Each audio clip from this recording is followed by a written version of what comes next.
अस्सलाम वालेकुम वरहमतुल्लाहि वबरकातुहू। ऑथेंटिकेशन ऑफ इस्लाम में खुशामदीद। कैसे हैं आप सब? उम्मीद करती हूँ खैरियत से होंगे। मनासिक हज का सीखना और सिखाना दोनों ही आला दर्जे की इबादत हैं। सैयदना इब्राहीम अलैहिस्सलाम ने जब मक्का के शहर की बरकत और अज़मत की दुआ मांगी तो साथ में ये भी कहा कि इलाही हमें मनासिक सिखला। खुतबा हिज्जतुल विदा के मौके पर हुजूर सल्लल्लाहु अलैहि वसल्लम ने अपने सहाबा रिज़वानुल्लाह अलैहिम अजमाइन से इरशाद फरमाया कि मुझसे मनासिक सीख लो। तो आप सब हाजियों से ये रिक्वेस्ट है कि इस माली और बदनी आला इबादत को सीखने की कोशिश में जान माल वक्त लगाएं। इंशाअल्लाह इसका बदला आपको हज मबरूर की सूरत में मिलेगा। आज़मीन हज की रहनुमाई के लिए अय्याम हज से मुताल्लिक मैं स्टेप बाय स्टेप वीडियोस का सिलसिला शुरू कर रही हूँ, जिसमें मैं आपके साथ शेयर करूंगी हज के अय्याम की तैयारी से लेकर तमाम मनासिक हज की अदायगी के बारे में स्टेप बाय स्टेप रहनुमाई, और इंशाअल्लाह आपको वो सारी दुआएं बताऊंगी जो सुन्नत से साबित हैं, और हम अपना हज किस तरीके से कर सकते हैं, कौन से काम हैं जो हमें हज से पहले करने हैं और कौन से काम हैं जो हमें हज के दौरान करने हैं, कौन सी दुआएं पढ़नी हैं, किस वक्त क्या अमल करना है। इंशाअल्लाह कंप्लीट गाइडलाइन अपने इस सिलसिले में आपको दूंगी, और अल्लाह ताला से मैं दुआ करती हूँ कि अल्लाह पाक आप सबके हज को कबूल व मंजूर फरमाए और हर कदम पे अल्लाह पाक आपकी रहनुमाई फरमाए और आसानी और आफियत वाले मामलात फरमाए। मुझे अपनी दुआओं में ज़रूर याद रखिएगा। तो इंशाअल्लाह आज की वीडियो में मैं आपको बताऊंगी अय्याम हज से पहले करने वाले कौन कौन से काम हैं और मिना जाने से पहले तक हमें क्या क्या करना है। तो चलिए अपनी वीडियो स्टार्ट करते हैं, लेकिन उससे पहले अगर आप मेरे चैनल पर न्यू हैं तो मेरे चैनल को सब्सक्राइब कर दीजिए और मेरी वीडियोस को लाइक एंड शेयर कर दीजिए और बेल आइकन को प्रेस करना मत भूलिएगा ताकि मेरी हर आने वाली न्यू वीडियो आपको मिल सके। नहमदुहु व नुसल्ली अला रसूलिहिल करीम। फ़अऊज़ु बिल्लाहि मिनश शैतानिर रजीम। बिस्मिल्लाहिर रहमानिर रहीम। तो अय्याम हज से पहले जो करने वाले काम हैं वो ये हैं, 3 या 4 ज़िलहज्जा को हरम जाने वाली जो बसेस होती हैं, जो ट्रांसपोर्ट होती है, वो बंद कर दी जाती है। तो सबसे पहला मशवरा ये है कि आराम करें, ठीक है। अपनी तवानाइयों को हज के लिए महफूज करें, अपनी रिहाइश से करीबी मसाजिद में नमाजें अदा करें। कुछ लोग क्या करते हैं कि वो बोलते हैं कि भाई हरम जाना है, और हमारे भी कुछ साथी इस तरह के थे कि वो पैदल निकल जाते थे हरम के लिए, कि पैदल चलते चलते हरम पहुंच ही जाएंगे, हरम जाके नमाजें अदा करते थे और फिर आ जाते थे। लेकिन उलमाए किराम जो हमें गाइडलाइन देते हैं वो यही हमें समझाते हैं कि जिस वक्त ट्रांसपोर्ट बंद कर दी जाती है उस वक्त कोशिश कीजिए कि अपने होटल में रहें और अपने होटल के करीबी मसाजिद में नमाज अदा करें। हज से पहले खुद को थकाने की जरूरत नहीं है। इसी तरह कुछ लोग ये करते हैं कि हरम जाने की ट्रांसपोर्ट बंद हुई भी होती है तो वो सोचते हैं चलो ये दिन हमारे ज़ाया ना हो और हम इन दिनों में ज़ियारत कर लें। गारे हिरा और गारे सौर इस तरह की ज़ियारत पर जाने से परहेज करें, क्योंकि गारे सौर और गारे हिरा के लिए बहुत ऊपर चढ़ना पड़ता है और यकीन करें 1-2 दिन तक टांगों में बहुत दर्द रहता है। तो इसलिए कोशिश ये करें कि हज से पहले खुद को ना थकाएं। जितनी ज़ियारतें आपको करनी है, जहाँ भी जाना है, वो सब हज के बाद रखें, या फिर हज से अगर आप ज़्यादा पहले चले गए हैं तो आप उस वक्त कर लें, लेकिन हज से 2-3 दिन पहले खुद को थकाने की ज़रूरत नहीं है। इसके अलावा अगर आपने एहराम धोना है तो एहराम धो लें, आपके जो कपड़े मैले हैं होटल में रहते हुए आप वो धो लें, अपनी सफाई का ख्याल रखें। कुछ लोगों के चलने की वजह से रैशेज हुए हुए होते हैं तो अपने रैशेज को हज पे जाने से पहले पहले ट्रीट कर लें, और अगर हज के दौरान भी ज़्यादा चलने की वजह से आपको रैशेज हो जाते हैं तो उसके लिए सोडो क्रीम अपने मुल्क से लेकर जाएं। सोडो क्रीम अपने पास रखें, ये विदाउट फ्रेग्रेंस क्रीम होती है और रैशेज के लिए भी बहुत अच्छी होती है। या फिर without fragrance Vaseline petroleum jelly अपने पास रखें, आप रैशेज पे उसे भी लगा सकते हैं। रैशेज से हिफाजत के लिए अपनी बॉडी पे पेट्रोलियम जेली लगा लिया करें जहां जहां आपको रैशेज होते हैं। तो उससे ये होगा कि पहले से पेट्रोलियम जेली लगी हुई होगी तो पसीना आने की वजह से रैशेज नहीं होंगे, ठीक है। इसके अलावा आपने खाने पीने में एतदाल रखना है, यानी पानी का इस्तेमाल बढ़ा दें और चाय का इस्तेमाल कम कर दें, और हज के लिए प्रैक्टिस करें क्योंकि हज में आपको चाय उस तरह से नहीं मिलने वाली। तो इसलिए चाय का इस्तेमाल कम कर दें, पानी का इस्तेमाल बढ़ा दें, अच्छी ग़िज़ा खाएं, ज़्यादा मसालेदार ग़िज़ा खाने से परहेज करें, वो आपकी तबीयत पे भारी हो सकती है। इसके अलावा अपने होटल में रहते हुए, अपने रूम में रहते हुए अपने ग्रुप के साथियों के साथ या ग्रुप की ख़वातीन साथियों के साथ मिलकर हज का मुज़ाकरा करें। हज में कौन कौन सी चीज़ें करनी है, 2 नमाजों को मिला के किस तरह अदा करना है, इसके अलावा शैतान को या जमरात पे कंकरियां मारते हुए कौन सी दुआ पढ़नी है, तो उन दुआओं का मुज़ाकरा करें, हज का मुज़ाकरा करें और उस हज को सीखने की कोशिश करें। तो जितना आप हज को सीख के समझ के अच्छे तरीके से करेंगे तो इंशाअल्लाह ताला वो हज अल्लाह की बारगाह में उतना ही मकबूल होगा। अगर मुमकिन हो तो मर्द हजरात मिना रवानगी से पहले पहले अपने मकतब को देख आएं, अपनी लोकेशन को वहां जाके महफूज कर लें ताकि दौरान हज आसानी हो। इसके अलावा आपने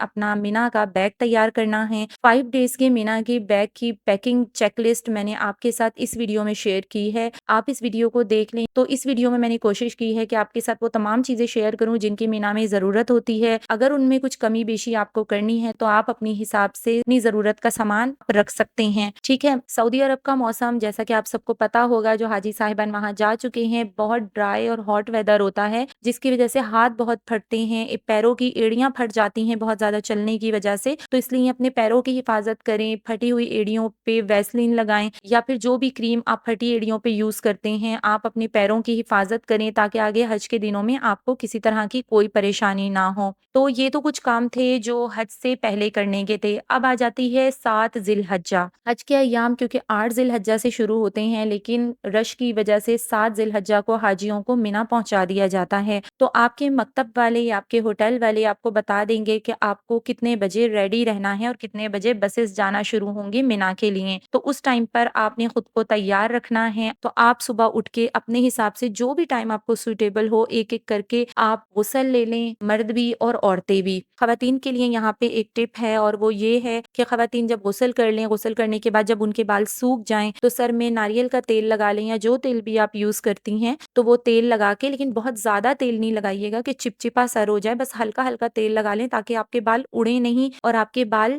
باہر نہ نکلیں۔ تو ہلکا ہلکا سا تیل لگا لیں گی نا آپ، تو اس کے بعد پھر آپ بالوں کی چوٹی کر لیں اور بالوں کی چوٹی کرنے کے بعد اس چوٹی کو فولڈ کریں اور فولڈ کر کے جوڑے کی شکل میں، چھوٹے سے جوڑے کی شکل میں بنا کے، اونچا جوڑا نہیں باندھنا، اپنے نیچے ہی چھوٹا سا جوڑے کی شکل میں باندھ کے فولڈ کر کے اوپر سے پونی ٹیل لگا لیں۔ اس سے کیا ہوگا کہ آپ کے بال، کیونکہ 7 ذی الحجہ کو جو آپ نے باندھے ہوں گے، 8، 9 اور 10 ذی الحجہ تک آپ کے بال بندے رہیں گے، آپ بالوں میں کنگھی نہیں کر سکتی ہیں احرام کی حالت میں۔ تو جب آپ کا احرام کھلے گا، آپ اسی وقت بالوں کو کھول کے بالوں میں کنگھا کر سکتی ہیں۔ تو اس طرح کرنے سے کیا ہوتا ہے کہ بال نہیں نکلتے، اور جب بال باہر نہیں نکلیں گے تو ٹوٹنے کا ڈر بھی نہیں رہے گا، ٹھیک ہے۔ تو اس کے بعد جو ہے خواتین نے اپنے بال باندھ لیے، صاف ستھرے کپڑے پہن لیے، اور مرد حضرات بھی جانے سے پہلے اپنے احرام کی چادریں پہن کر تیار ہو جائیں۔ اگر آپ کو مغرب کے بعد نکلنے کا کہا گیا ہے تو عصر کے بعد، کیونکہ نفل نماز نہیں پڑھتے ہیں، تو جیسے ہی مغرب کی نماز ہو، مغرب کی نماز کے بعد احرام کی نیت سے خواتین بھی اور حضرات بھی 2 رکعت نفل نماز پڑھ لیں، اور اس میں پہلی رکعت میں قل یا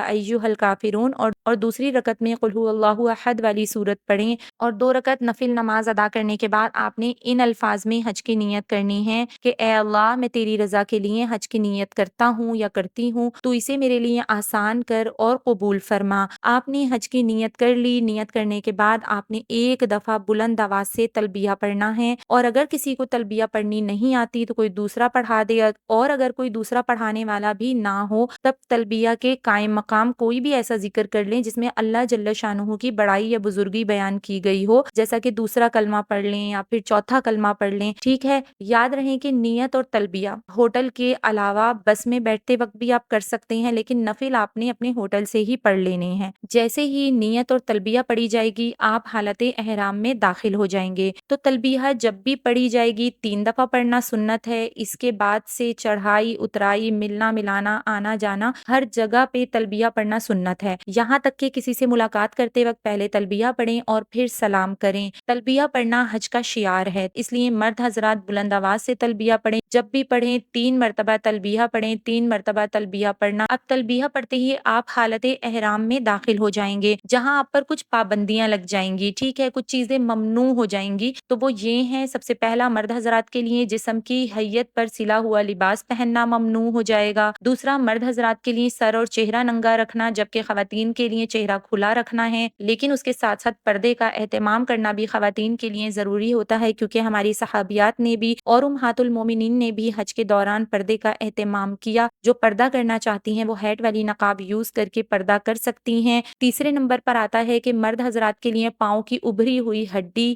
بما ازار یعنی ٹخنا اور ایڑی، یہ ننگا رکھنا ضروری ہے۔ چوتھے نمبر پر خوشبو لگانا منع ہو جاتا ہے۔ 5ویں نمبر پر بال کاٹنا یا اکھاڑنا بھی منع ہو جاتا ہے۔ छठे नंबर पर नाखून काटना या उखाड़ना ममनू होता है। सातवां, इज़्दिवाजी ताल्लुकात और शहवत आमेज़ गुफ्तगू मियाँ बीवी की आपस में करना ममनू है। आठवां, खुश्की का शिकार करना मना होता है। ख़वातीन जो हैं वो हर किस्म का लिबास पहन सकती हैं, सर भी ढाँप सकती हैं, हर किस्म का जूता पहन सकती हैं, बाकी पाबंदियाँ ख़वातीन पर भी लागू होंगी। ठीक है, ये थी हालत एहराम की पाबंदियाँ। अब हैं हुदूद हरम की पाबंदियाँ। तो हुदूद हरम में घास काटना, उखाड़ना, दरख्त काटना, पत्ते तोड़ना, शिकार करना या इसमें मुआवनत करना, ये सब मना होता है। ठीक है, और हरम में ये पाबंदियाँ हालत एहराम में भी और बगैर हालत एहराम दोनों सूरतों में लागू होती हैं। ठीक है, तो आज की वीडियो में इतना ही। इंशाल्लाह अगली वीडियो में आपके साथ शेयर करूंगी कि बस में बैठकर मिना जाते वक्त आपने क्या करना है, कौन कौन से जिक्र अस्कार करने हैं, मिना के खैमे के अंदर आपने अपना बेड किस तरह से तलाश करना है, मिना के मकतब और खैमों में खाने की क्या सूरत हाल होती है और खैमे के अंदर आपने कौन कौन से आमाल करने हैं। तो इंशाल्लाह नेक्स्ट वीडियो में ये सब आपके साथ शेयर करूंगी। तो मेरी ये वीडियो अगर आपके सफ़र में किसी तरह भी मुआविन या मददगार साबित हुई हो तो इसको ज़रूर आगे शेयर कर दें अपने उन साथियों तक जो हज पर जा रहे हैं। मुझे अपनी दुआओं में याद रखिएगा। अल्लाह पाक आप तमाम हाजियों की हिफाजत फरमाए और आप सबको हज मबरूर अता फरमाए। आमीन सुम आमीन। इसी तरह की और बहुत सारी ऑथेंटिक वीडियोस के लिए देखते रहिए ऑथेंटिकेशन ऑफ इस्लाम। अस्सलामु अलैकुम व रहमतुल्लाहि व बरकातुहू।